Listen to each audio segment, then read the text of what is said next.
We're back at it again with another Best Hits episode for you today. In case you didn't know, every 7th week I need a little mental health break to recharge the batteries. So today I'm resharing episode 116 featuring the Magnificent Maggie Enterrios of the Lovely LittlePatterns. This one is easily in the top 3 most shared episodes to date, and that's because Maggie is a rock star and packs an absurd amount of McValue Nuggets for freelancing artists and designers in this heater of an episode. And we're back the next 2 weeks with a 2-part Side Hustlers Coaching Student Spotlight episode special, followed up the following week by Allan Peters of Peters Design Co. Woo! We're getting sprung as we end spring with tons of gold. So stay tuned and let's get into today's banger featuring Maggie of LittlePatterns. And to me, it's like cut the fat. Say no to those and work with the brands that you want to work with to create the projects that you want to create. The Perspective Podcast is fuel for your mind and creative grind. Each week, my guests and I provide the skills for thinking bigger, overcoming adversity, and making an impact with your work. What's going on? This is episode 116 of the Perspective Podcast. My name is Scotty Russell of Perspective Collective, and I'm here to help you build a killer side hustle and elevate your brand outside your day job. Also, at the end of each one of these episodes, I share a listener of the week, so stick around to figure out how you can get a shout out on a future episode in the show notes, as well as in the newsletter. Another update about life right now, because life is just crazy. Lots of things moving right now. They're evolving, and I'm constantly going to be tweaking things on this show that I feel will bring you not only the most value, but also make things the most efficient for me as I continue to inject video into the podcast. I'm not going to lie, video is insanely uncomfortable.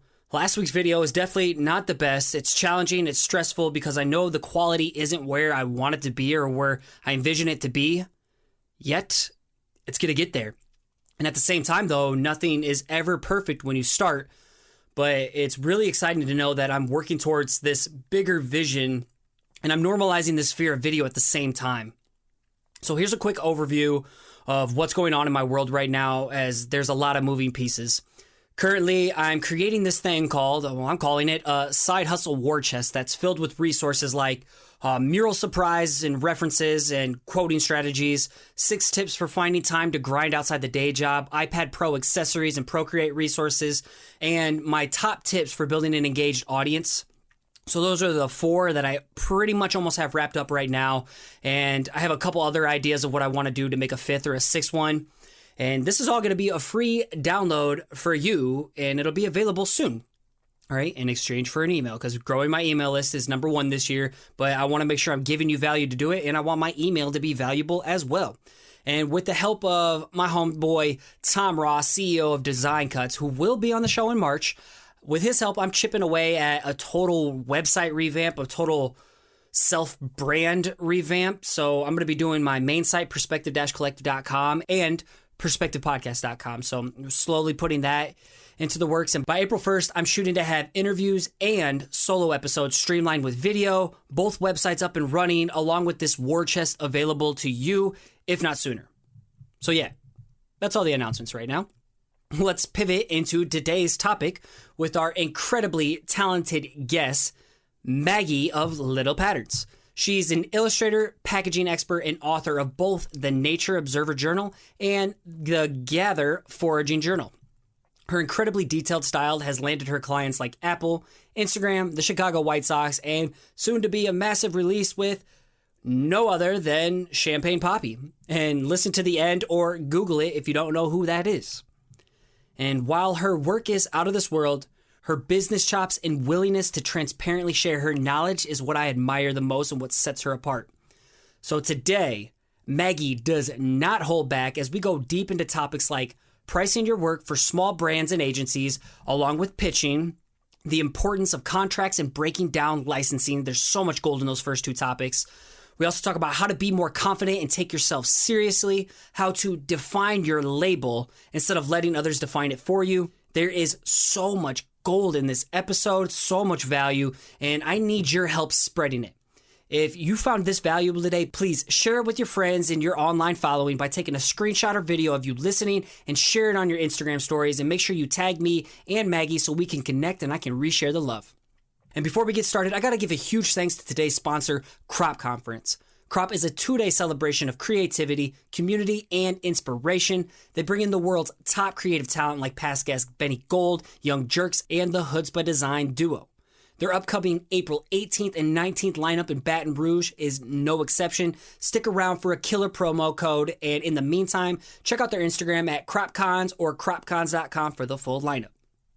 Also, one final shout out needs to go to Iron Bean Coffee Company, supporting all of February's episodes via their Patreon pledges at patreon.com/perspectivepodcast. Fred and Chanel roast and sell their own kick-ass coffee along with hand throw mugs and merch at ironbeancoffee.com.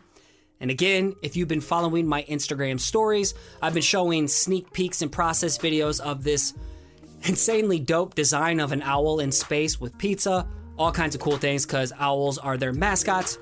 Anyways, as always, keep an open mind and act on anything that inspires you today. Let's go.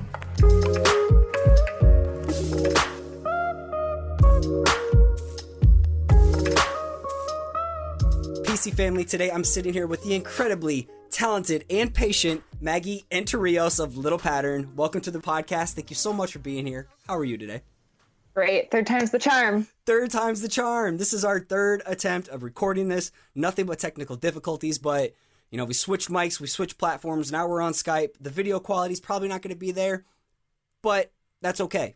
The content is gold. Our first call, we talked about both believing in ghosts, and I feel like this has been a test or like something. This is definitely a test, and we all talk about responding to adversity. That's a big thing on this show. And how are you going to respond and adapt to the, you know, whatever's going on in your life? And we're responding right now. So, yeah. All right. For the 17,000th time, for those who don't know, give a brief Wikipedia page summary about yourself. My name is Maggie Enterrios. I'm known as LittlePatterns on the internet. I'm an illustrator. I focus mostly on packaging design and some branding, but my work is characterized by really dense patterned illustrations. Dude, you have your elevator pitch down right now. Shorter and shorter and shorter. You're so good. If anything, if you go on this trip or whatever you got coming up, dude, you're going to be so rehearsed for whatever you go on. So I'm ready. There's one positive, a silver lining. Okay. Yeah. Tell us about your backstory and how you got into doing your thing full time, because it's more than just freelancing 1099s. You're a corporation, right? Or yeah. Corporate.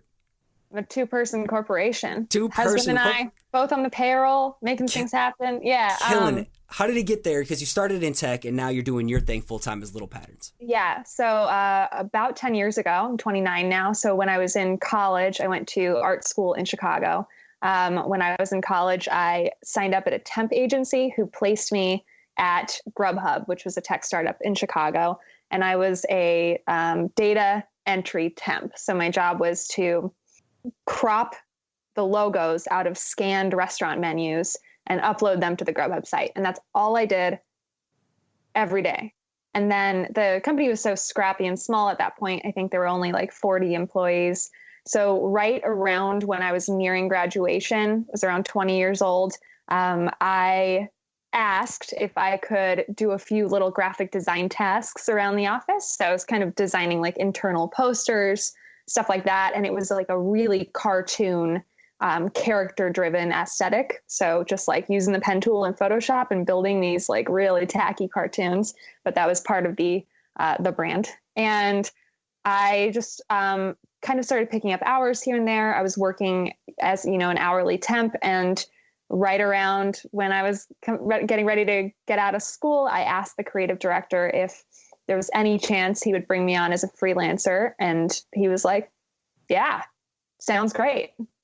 I was like, what? You were making like a shit ton of money too, or hourly for starting off like that. Something unreal. Well, so I was making like $8.50 an hour at the temp agency. And so when I asked him if I could go full-time freelance, he was like, what's your hourly? And thank God that I didn't just say like $8.50, because I didn't know any better at the time. And I just said, I was like 40. And he was like, okay. And I nodded and I immediately like walked into a supply closet and just started like crying. I was like, my life is coming together. Like, I'm not going to live on the streets. We've made it. Yeah.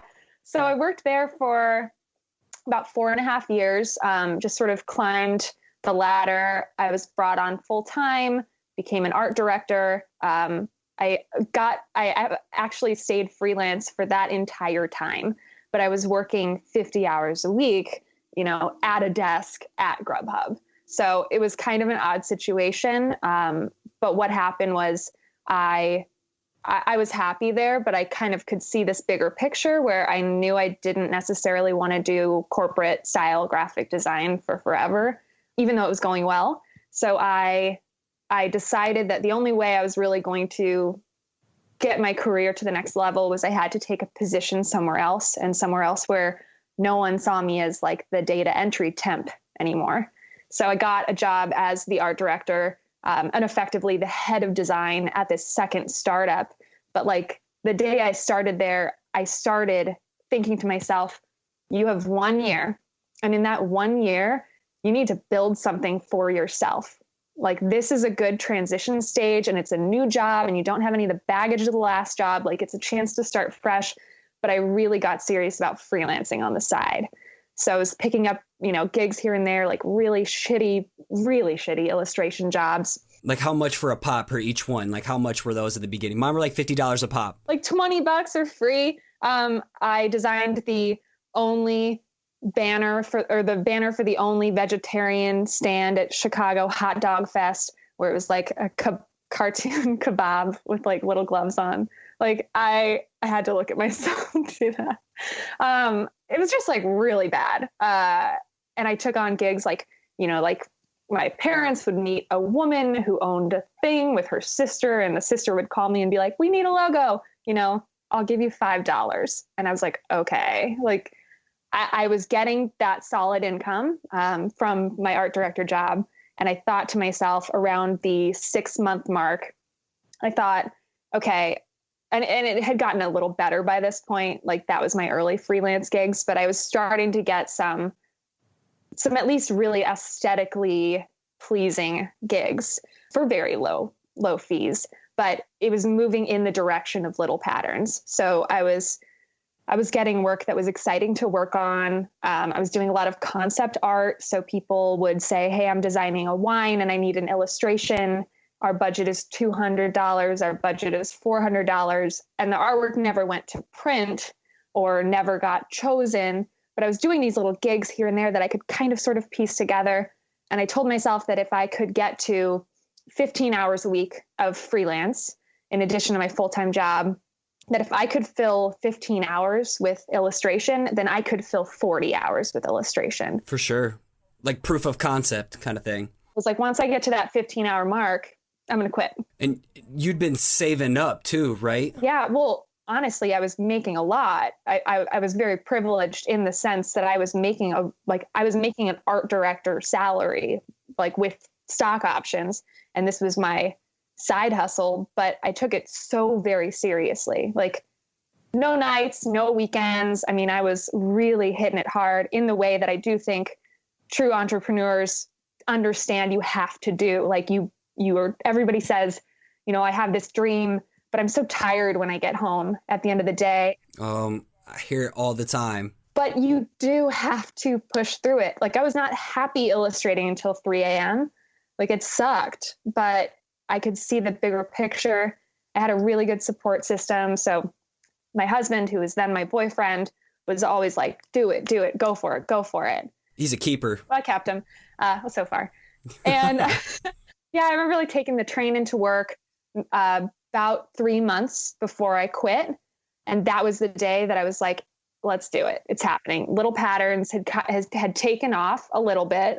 I was getting requests where people said, the email started, I love your work, and then described what they wanted. It wasn't like, hey, we're looking for a logo. Can you do it? Where was Instagram and Behance? Because I know you've been using Behance. All right. So where was Instagram and Behance in the scene of all of this freelance? Were you attracting work through these platforms that everyone should be using? Yeah, I had a Behance portfolio first. So that was like, I actually had that since college. And just, it's filled with like Grubhub work and advertisements that I had done through there, really different aesthetic, but it allowed me to kind of have a platform to start posting my own style of work. I got an Instagram account, kind of started to figure out like, whoa, there's a community built into here, and decided to start a passion project, which I think is just such a good idea for anybody that's starting out and trying to build their aesthetic. What was yours? Drop caps with patterns, was it? It was capital letters. So I got to L basically before my career started. So I've still never done M, which is awesome, actually. But yeah, I had started doing this. I really started hitting that hard right when I was transitioning to that second big job. And by the time I took the train into work that day, 3 months beforehand, called Adam, my husband, and I was like, I'm gonna quit. Like, this is so stupid, but I'm ready to do it. And it might be irresponsible and it might be crazy, but like, we could do this, right? And he was like, yeah. It was just like this really good answer. Like, he was confident where I was nervous. He was like, you've always been the type of person where you were going to do this, so you might as well do it now than later. You answered the call. Yeah, like I knew. So after that, I was like living a double life at work. I got the gig with Apple. So I was brought on to do the illustration when they launched the iPad Pro 9.7. What year was this again, by the way? Because this is like when you got your first opportunity, right? Yeah, 2016. So it was 3 years ago this month. Oh, shit. 3 years. Look what all can change, and look what a passion project. Even if you start a passion project, you're a prime example of you don't even have to fucking finish it. It could lead to something that's next. Yeah, never finished that. My life is 100% different. Like, the only thing that's the same is my hair color. Everything else is different in my life. And it all happened when I started taking myself seriously and thinking like, I'm going to build something and I'm going to put in the hours and I'm going to make the sacrifices and I'm going to fight for it. And it happened. And it didn't happen with like luck. It happened with like skill meets the privilege of having some confidence and, a base of security. I had an emergency fund. I got it together is the only way I can describe it. I think so many people struggling. When did you know that you tapped into your style? When did you know, like, this is it, I've arrived? Was it when you started experimenting and adding floral in? Because you said you've always done some kind of abstract art growing up, right? Yeah. And I did, I went to art school, and so much of my thought pattern was like, I would like to be a fine artist and I would love to sell art. And I don't really think I realized at the time that you can be a designer. I think some of us have that disconnect where it's like you're an artist or you are a graphic designer. And I don't really think I realized that there was this niche area of desire for, packaging design that looks like artwork. Like commercial art. Yeah. Definitely. Editorial work. I just don't think I realized that was there. So when I kind of hit this point, which I do think was adding florals in, where it went from me trying to get into galleries to me thinking, wait, someone might buy this, like, to use it, like in an application, not just as something you stare at that's pretty on a wall. And that was what kind of flipped the switch or grew the seed or whatever euphemism you want to use. But that was what made me realize, like, this style is not only something I like creating, I think it's marketable. And I had worked in marketing for like 7 years at the time. So that was how my brain worked. I thought, like, can I sell it? Can I make money off of it? And all of my like abstract stuff, I was like, that's cool. The only people that like that are my mom and my friends. Like, what does the mass market need and where's that opening? And I think it's in art in business. So did something like Instagram following and all that stuff, like for me, that's what started giving me the affirmation, knowing that, oh my God, I have something here. Okay. I just was like a starving artist, or this was a hobby. And then one day it's like, wow, you catch one little feature. For me, it was good type. For you, it was Type Gang. For me, that was like a switch of like, okay, this isn't just art. This is something that can be commercialized. Absolutely. I mean, we live in such our whole lives, you and I are the same age, save for a few months, like our whole lives after college or growing up, being in our 20s has been online. And so much of what I was doing, posting onto Facebook, something I drew, and having my mom's friends telling me it was pretty, does not feel the same as when you have found a community of like-minded people that like your work. Like, that is huge, because that makes you feel like, well, they're not just saying it because they're my friends. Like, they're not just saying it because they feel that they have to. Like, people actually are responding to it in a positive way. So yeah, finding that online community was game changer. Absolutely. And you stuck true to your core. You're an illustrator, and we had this conversation 3 times ago about how, like, we're illustrators, yet at the same time, lettering is just like a channel of your illustration. You were able to tap into this other community, not only people who like monochromatic or black and white art or floral related art. Tattoo. Then you opened it up from tattoo to possibly flash sheet branding to lettering artists. So you have your style of your niche style, your niche, whatever you want to say, and then you market it way more by adding in just lettering to it. Absolutely. I think for me, being able to touch, like you said, touch multiple markets with a similar aesthetic, that's really good. And you get a very diverse understanding of the market. So yeah, like the lettering community is very interesting to me. I can't claim to be one because I cannot letter for shit. It takes me a long time. I think of myself as doing like typographic arts, or like typography has a home and a place within my work. I cannot do cursive. Like, I try so hard. It's just not in me. I don't have the background. But what I do have is a background in, tattoo arts and black and white, like you said, fine liner illustration. Like, there are these multiple communities that you can touch and sort of see how they're responding. And packaging design is something I've been doing for 2.5 years, like for a while of that. And that's like a whole different category. Like, it's so mathematical, so based on typesetting, and I use InDesign, which like I had not used since college. Like, there are a lot of other skills that are required, but they do, like, these communities combined, they do enable me to really keep things interesting while still building that brand.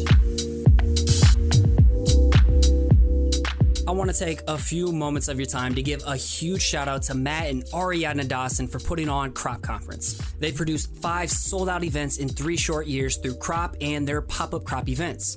This April is no exception. Expect 2 full days of workshops, speakers, after parties, and most importantly, building new relationships with like-minded people.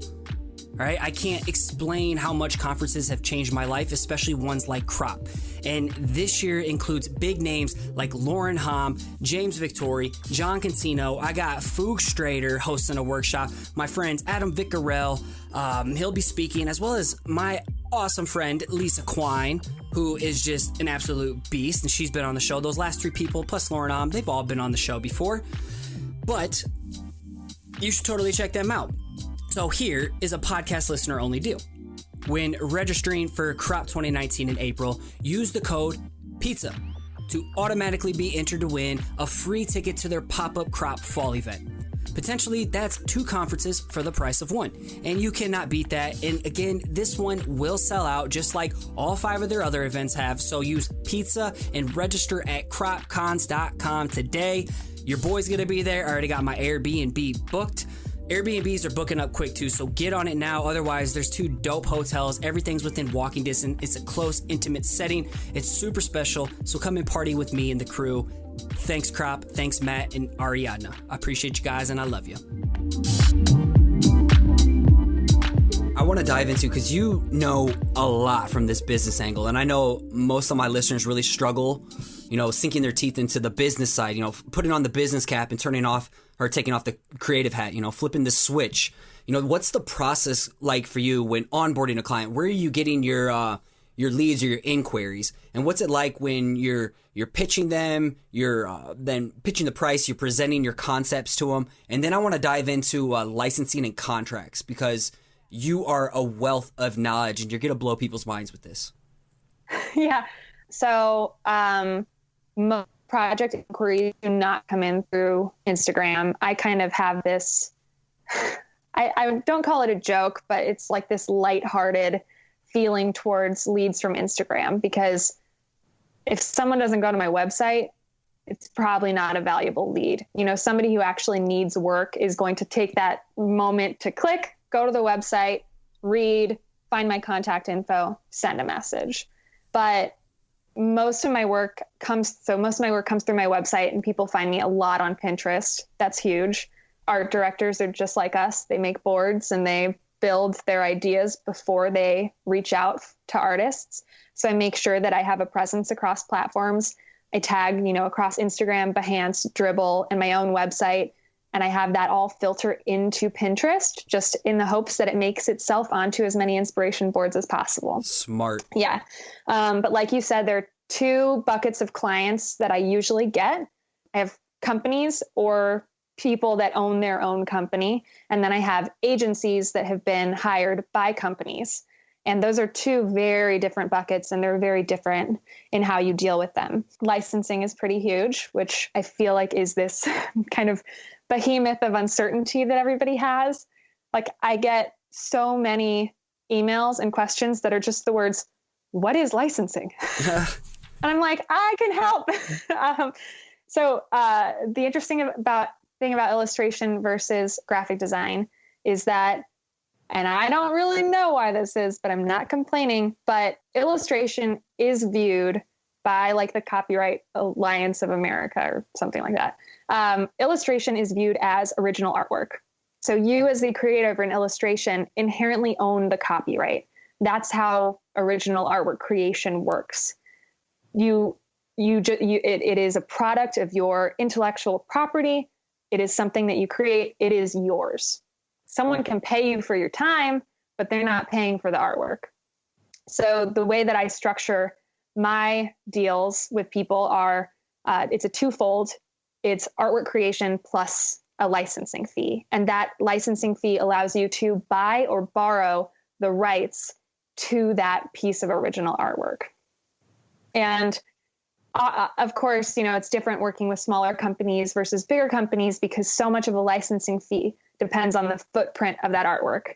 So something that's going to be shown, one time on one limited edition t-shirt at one concert, like that licensing fee is, and should be, very low. Yeah. Like, you should not expect to sell that licensing fee for an astronomical fee. But yeah, if a giant company and a corporation is relying on your artwork to sell their product globally, they're running ad campaigns with it, they're doing film, they're doing print, that licensing fee should reflect the value of your work. So you want to know how I calculate that? Yes. So I know that we don't bill hourly, but I myself, my style of work, it does inherently take an extraordinarily long time. Give a spectrum from a small, like a brand, to like a large scale agency job. What's like the range of time? I mean, if we just break this down into like basics, like sketching in your mind, you're like, oh, I can sketch that in 30 minutes. Sketching can take 5-6 hours. Like, you're researching, you're thinking, you're in the shower and you're like solving problems in your head. Like, it's just conceptualization. Yeah. That's a long time. You're not doing anything else during that time. Like, you are thinking and focusing. So I do have to cover my own hours, which I do with my fee.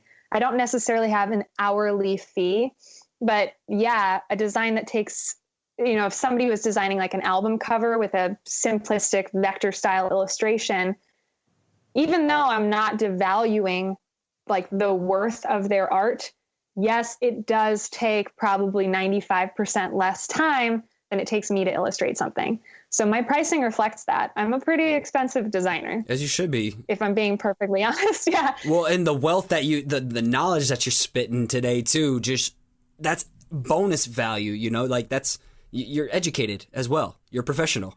You are a professional. You're not just a dope ass artist. You are truly a fucking incredible professional. Yeah, and it's been really fun. I have a mind for, I'm kind of like a sponge for learning this business stuff. Like, I find it very interesting, and it's a very cool area to be in.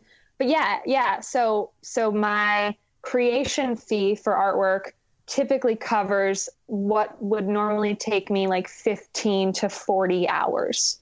Of course, it varies depending on like, if a product, if I'm designing something that's like a small product, it's going to take less time than if it's a giant product. I'm at the point where I've done so many different sizes and styles of illustrations, which everybody's just going to be so stoked when they get to that point, because it's the happiest place where somebody can say, how long will that take you? And, with clients, obviously you have to let them know that there's back and forth included. But if, Adam, if we're leaving the house and he's like, well, how long do you have left on that? I can kind of look at it and go, 8 hours and 30 minutes. Like I've done it so many times, which is such a great place to be, because you're not telling the client a fee that reflects 10 hours when it's actually going to take you 50. You're more dialed in and precise on quoting hours.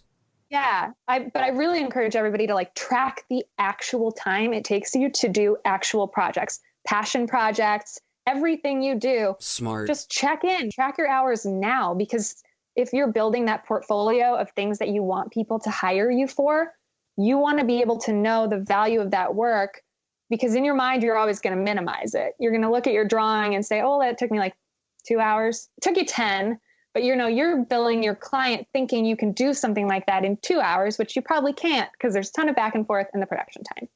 So there's that creation fee, which is loosely based on my own hourly estimate, plus whatever file preparation I anticipate having to do, packaging design files. Or even vectoring. Oh my God. Yeah. That vectoring is always a line item on my invoice. So if you want it vectorized, it's either hourly. So I have an hourly fee for pre-created artwork. So if we designed something and you want that pre-existing artwork to be vectorized, then I do it hourly. If we're starting and you may need something vectorized later on, and there are multiple pieces, maybe I'll offer you couple $100 or $1,000 per piece, depending on the size of it. But that's just hours at that point. So I have no problem billing those hours, because it is so time consuming. For sure. And then licensing is usually for me based on a percentage of that artwork creation fee. And that is keeping in mind that, like I mentioned, smaller companies or one-time uses, their footprint is smaller, so the licensing fee is smaller. What would be an example of that pricing wise?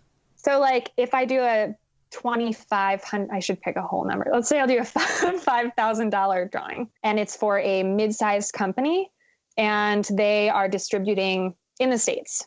They're not doing anything international. It's a small company. Maybe it's the first product they've ever put out.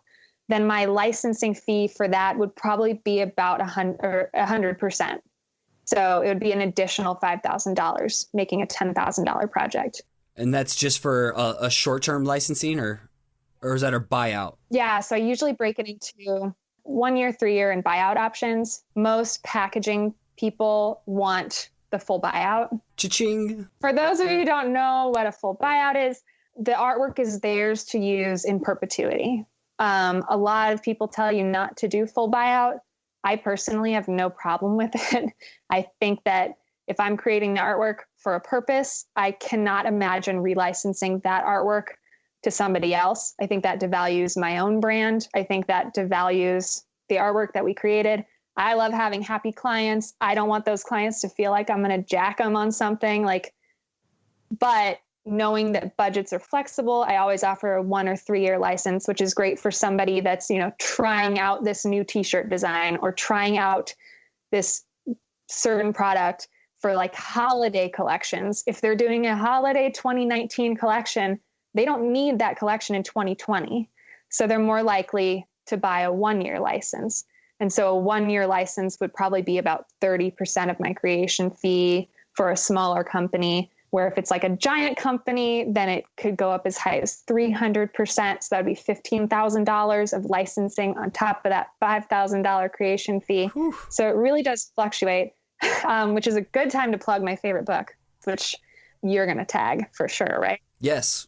The Graphic Artists Guild has a ethical licensing and pricing guidelines book, which Scotty's going to tag. It's in the show notes. I promise you. Yeah, it's really good. The amazing thing about this book, so one of the first big packaging projects that I was interviewing for, We talked about the project, and then the company said, it was a Friday. They said, get back to us on Monday with your quote, including licensing. And I knew licensing was a thing, but I really hadn't had to work with it before. So I was just at a loss, and I was like Googling, and I couldn't figure out what to do. And then I saw this book on Amazon, bought it. It arrived by Sunday via Prime, and I was able to actually write a quote that was, really reflected current market rates based on this book. And it includes graphic design, it includes packaging design, it includes animation, illustration, technical illustration, medical illustration. It's got all these different subcategories, so you can actually look at it and say, okay, someone wants a children's book cover. I don't know what the going rate is. Do you know? I have no idea. No, I know what the going rate for podcast sponsors are, per 1,000 episodes. I know that. The book knows. The book is smart. The book knows. Yeah, it's like that movie Hocus Pocus, boo. Yes. One of my favorite movies. I like creepy horror stuff. That was a good one growing up. Yeah. So I really recommend that you can get last year's version. You can get a few versions back for a lot cheaper, but just definitely check that book out if you haven't, because you'll learn the correct language you should be using. You'll learn the difference between something like full buyout and work for hire, these terms that people are going to throw your way. It's there for you. Does it talk about above the line and below the line usage and things like that? Yeah, it's it's a really full and comprehensive guide. It's a freelancer's Bible, essentially. It really is. I mean, I preach this to everybody. I'm preaching the word of the Graphic Designers Guild. Well, look where you are now, why wouldn't, if somebody's going to take their shit seriously, put in the work, you should know this stuff. Yeah. And, so many people just ask the question, I, again, get a lot of emails that are like, hey, this beer packaging company wants to hire me and I don't know what to charge. Can you help? And on the one hand, I'm kind of I can try, but I'm not a teacher. That's not in me. I spend enough time quoting my own projects, but there are resources. So I recommend that anybody who's actually trying to get into the industry, surround yourself with resources so that you can be self-sufficient and you can find out what you should be charging. Direct everyone to this episode. It's worse to undercharge than anything. It really is. I have lost more gigs undercharging because someone didn't take me seriously. If I look back on emails where I was quoting projects when I first started, my quote was so low that I feel like it's the same thing as if you're hiring a wedding photographer and the wedding photographer says, great, it'll be an 8-hour shoot. I'll have a second photographer. It'll be $300. You're kind of like, those aren't going to be good photos. I don't trust you. Yeah. Yeah. Is this person carrying a cell phone?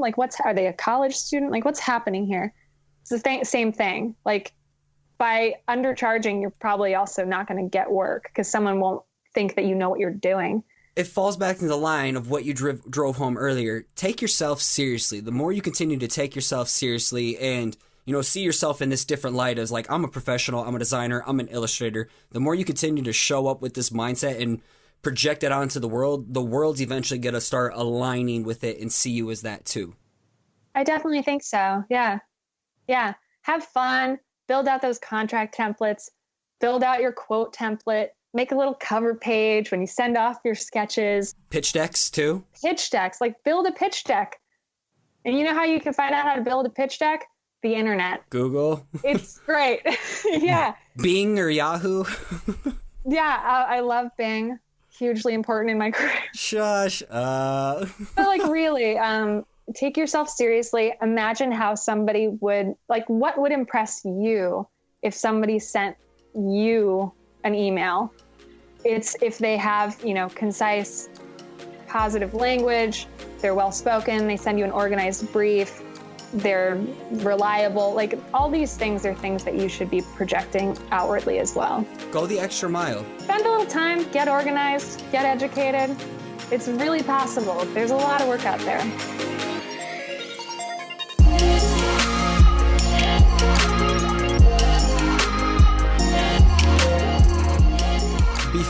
I go into listener questions, let's pivot real quick and talk about contracts. Yes. I know you had some amendments and some things that you specifically inject there. People are clueless on contracts too.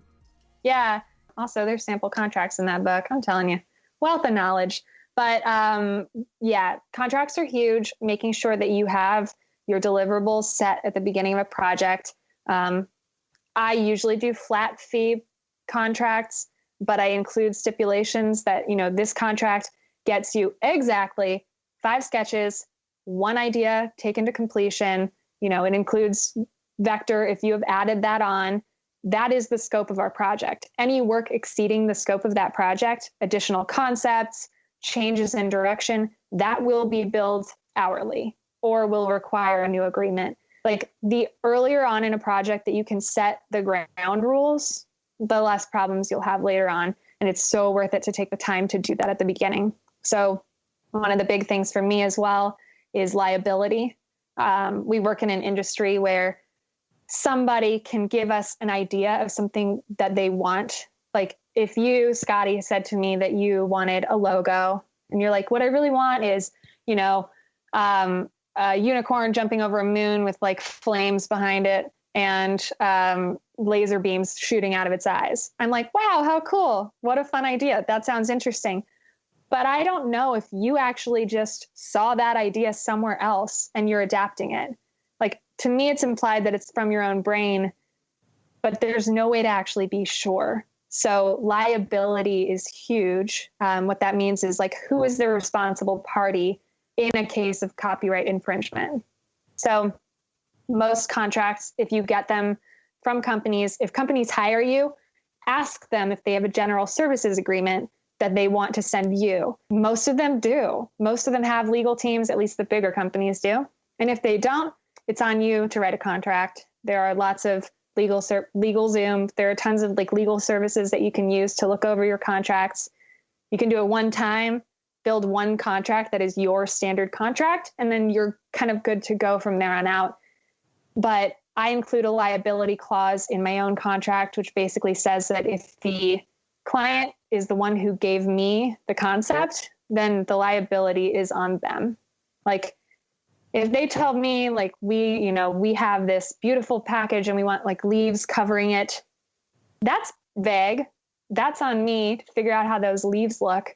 I do not mind taking on the liability in a case like that because I know I'm not going to steal it. I know I'm not going to appropriate somebody else's work. Like I can guarantee that the idea is authentically mine, but you can't be responsible for your clients. For sure. No, that's gold. That's something that nobody ever thinks of. So yeah. And I know it all sounds daunting. Like I'm sure it does sound daunting. I hear myself speak and I'm like, oh my God, I'm throwing a lot out there, but it really is also is exciting and very freeing when you're working on a project, when the project hits that point where it's starting to go to shit and we've all been there. Someone hasn't written you back in 9 days and you're like, oh God, they hate it. Like, and they come back and they've changed their mind. Like having something that protects you from that terrible moment where you know that like you have the right to ask for more money because you agreed to A and they're telling you to do B. Like it's daunting now. It's so much less of a headache later. That's money. How are your contracts? At the moment, non-existent because I'm not doing any freelance. So yeah. But I've learned my lesson with those. So yes, contracts cover my ass for sure. I know. You have way more knowledge than I do, but also you do way more freelance than I do. And I'm focused on the podcast right now. Podcast and passive income. That's my goal of 2019. So see, I have no passive income. I have some ideas for you, actually, after a call if you were interested, but it requires a little time up front, but I think you can make some monies off of it. Are you going to sign me up for a pyramid scheme? I'm going to sell you Bitcoin.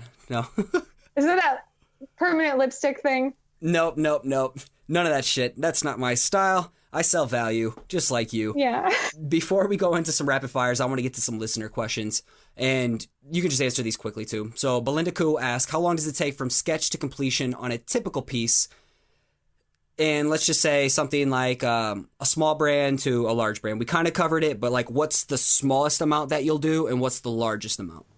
I don't think I've ever done anything in the last several years for less than 20 hours. it just doesn't happen for me. And you don't really have time for personal project either, but like a personal project still would go around 20 hours too? Yeah, probably. I think around the 15-hour mark is like the drawing time. Damn. But the planning and all of the things surrounding that definitely take longer. And then I would say my most average project is like 35 hours. Like that's kind of, it's like I have basically two pockets where it's like the 15-hour drawing and the 30-hour drawing, and then plus creation time and contracts and all that, just cushioning on either side. Okay. I really like this question. It would have been great if it would have worked the first time around, but Lisa Quine asks, I'm ready. when did she start at the bottom and then get here? Was it God's plan? Her projects are fire back to back. I've been peeping what you bring into the table for years now, and it's just too good. And her likes go from 0 to 100 real quick. Where does she get her energy? She's got a lot of energy and is drawing every day. Okay, I'm done. Take care. Also, who's Drake? So I love that you had to read that multiple times. Also. Yeah, and Leah Chong then follows up with that is how I was working with Drake. We don't have to get into it too much because we especially got some rapid fire answers to it. I want to respect your time, but just give the brief synopsis of what you can talk about real quick. Yeah, so I worked on the mod selection champagne. I can really hear my Midwest coming out when I say that. I worked on this champagne project that Brent Hawking, who is the founder of De Leon Tequila and Virginia Black Whiskey, which was also a joint venture with Drake. So mod selection is the newest in the portfolio. And I was brought on to illustrate the outer packaging of the bottle. So it's this really, really intricate floral design that is a nod to French history. So I got to go out to Champagne country and yeah, we indeed. I ate some really good cheese. But no, this bottle is insanely gorgeous. It's absolutely hands down the coolest thing I've ever worked on. And I don't have Drake's phone number. Was it a buyout? Yes. Oh, absolutely. Yeah, of course. Ballin'. Yeah. With that kind of project, that is, it's gotta be. That is Mod Selections artwork. They can use it for whatever they want in the future, in perpetuity. That is their design. And when's it come out so we can hopefully grab one of these bottles? Yeah, $300 to $400 a pop. That's it? Shit. Which is why I have not opened mine yet. But I think it officially launched in January. Don't hold me to that, but it's definitely for sale. I know for certain that it's for sale in a lot of shops in California, wine shops, and then I think you can buy it online as well. Cool. Southern Wine and Glazer is, I think, the distributor of it. So congratulations on that, by the way. That's huge. Thank you. That's huge. But in my mind, you're just scratching the surface. So you're going to be hit up by Oprah or Ellen next. Wow, that would be a dream. It's coming. Ask for it. I just finished a gin label that is it's really one of the coolest things I've made. So I'm really excited for that to come out later this year. Hopefully 300 to 400 too for ballers like us. I don't think so on that one. Real quick before we go into rapid fire questions, what's one piece of advice you give to your past self when you were just starting out? Well, my first answer for this first time around was to take yourself seriously, but I feel like we already touched on that, but I'll touch on it again. Take yourself seriously early on. Be like that professional ice skater who started when they were 6 years old and didn't have a lot of friends because they were so passionate about their craft. Be that person who takes yourself seriously, and your life will be fruitful and you'll be happier. You'll fight imposter syndrome, which I have still really bad. You got to start fighting it soon. Other people will take you seriously. Be confident when you describe yourself. We talked about, have your elevator pitch down and say it with confidence. So when somebody asks you, what do you do?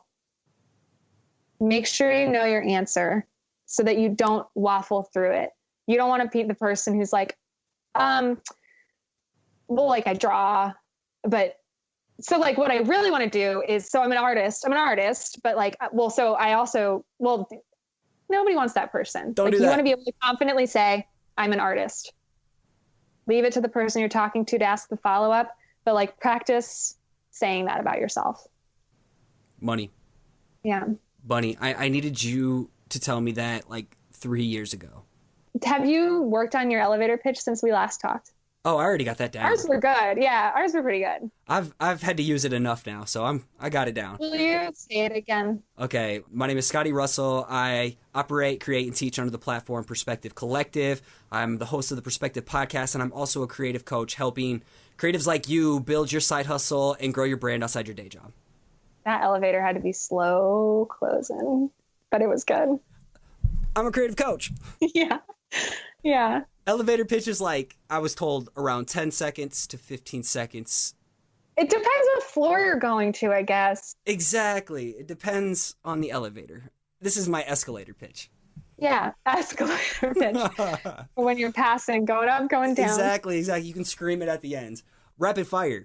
If you were on death row, what would your last slice of pizza be? My favorite pizza is from Coal Fire in Chicago. It's a sausage pistachio pesto with honey and burrata thin crust. Freaky. If you could have lunch with one person dead or alive, who would it be and why? Joshua Johnson, who hosts the 1A podcast.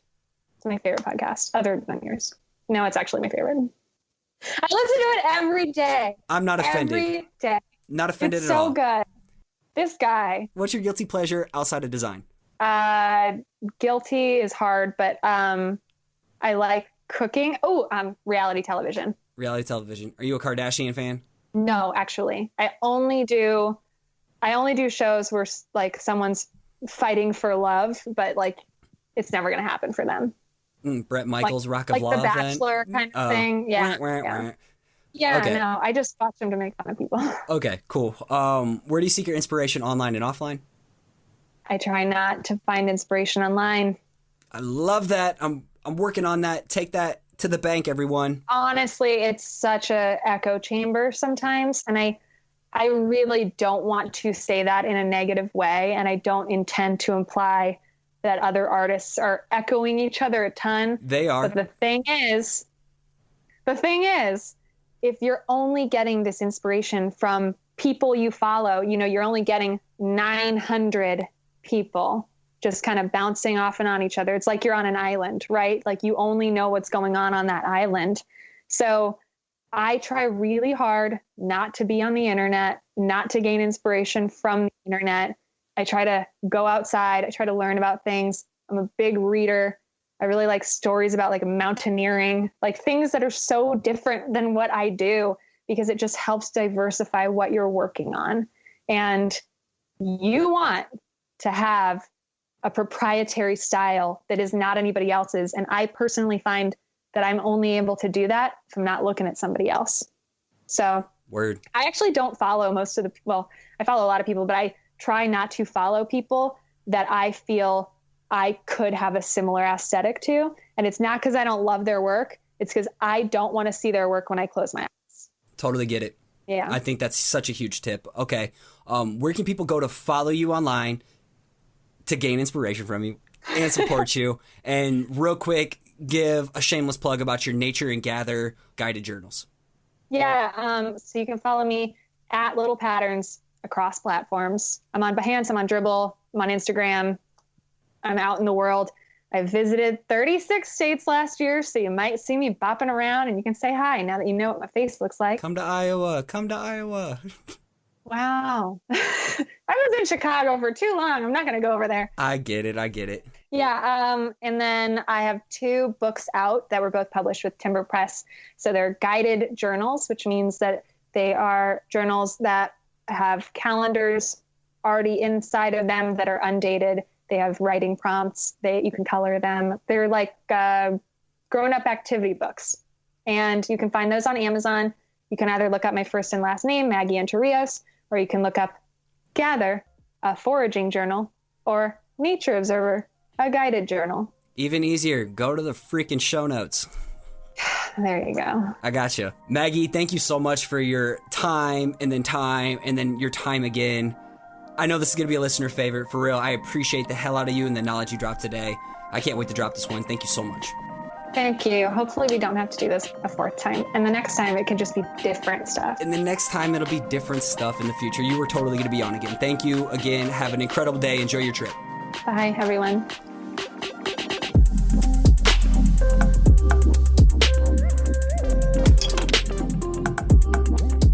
PC family, I bring you Maggie of LittlePatterns.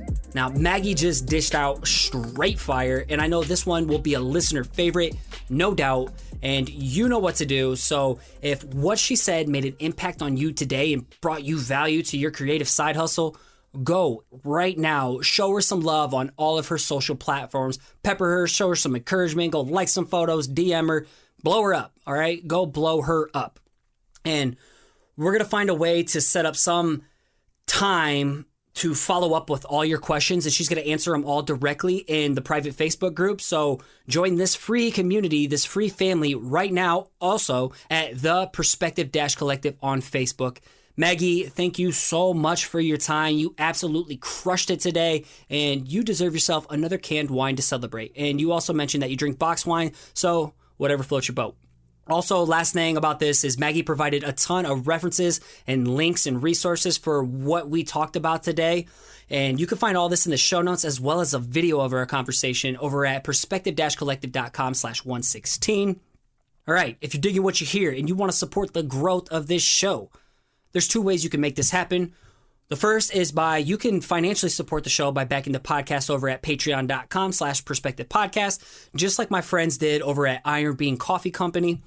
And the next is by subscribing, rating, and leaving a review in Apple Podcasts/iTunes. The subscribing and the reviews not only help the shows climb the charts in the design category, but it also lets me return the love by giving you a shout out as the listener of the week. And it gets your name mentioned in the show notes as well as in the newsletter. Again, I'm able to read those international reviews, so don't be shy.